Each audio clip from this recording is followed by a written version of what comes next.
Taliban fighters celebrated with gunfire and swooped into the Kabul airport this week as the last U.S. service members left Afghanistan. For Afghan women, the U.S. departure marks a new era of uncertainty and fears of what lies ahead. The Taliban have promised women certain rights under the framework of Islam. However, basic rights like going to school or work could soon be taken away. In the western city of Herat, Afghan women staged a defiant protest, demanding the right to work and representation in the Taliban's new government.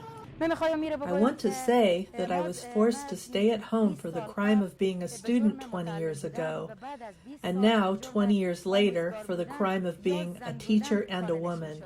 State Department spokesperson Ned Price said this week any U.S. cooperation with a new Taliban-led Afghan government would depend on its actions. What we will be looking to when it comes to the issues that you've raised, including the potential for any forms of assistance, will be the actions of any new Afghan government, especially vis-a-vis the areas we care profoundly about. That is safe passage, respect for the rights of the people of Afghanistan, including women and girls and minorities, a government that is inclusive.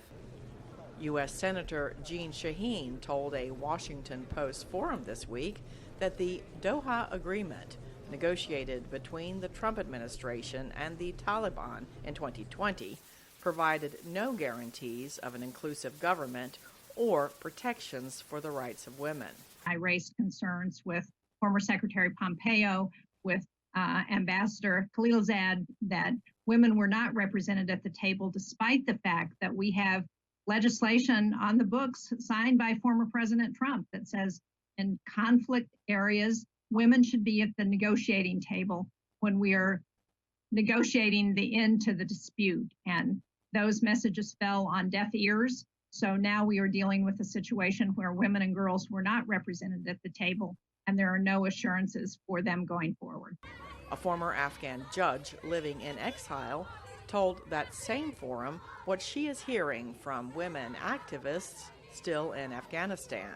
They are depressed, they are helpless, they cannot help themselves, not only themselves, but also they become dependent. That's also a kind of a way of how they see themselves being independent women, and all of a sudden entering to the situation where they have to be dependent to the male family members. Many fear the Taliban will return to the brutal way they ruled the country from 1996 until the U.S. drove them out in 2001. They banned almost all education for women and girls. They imposed punishments, including stoning and lashings, and they confined women to their homes unless they were accompanied by a male escort. And there's a real fear that this type of repression or versions of this could come back. The very real threats to the lives of Afghan women activists demand action by the Biden administration. Tara DeMont of Amnesty International tells VOA. For some Afghan women's rights defenders, safety is going to look like being a refugee and being an asylum seeker in the United States or in other countries.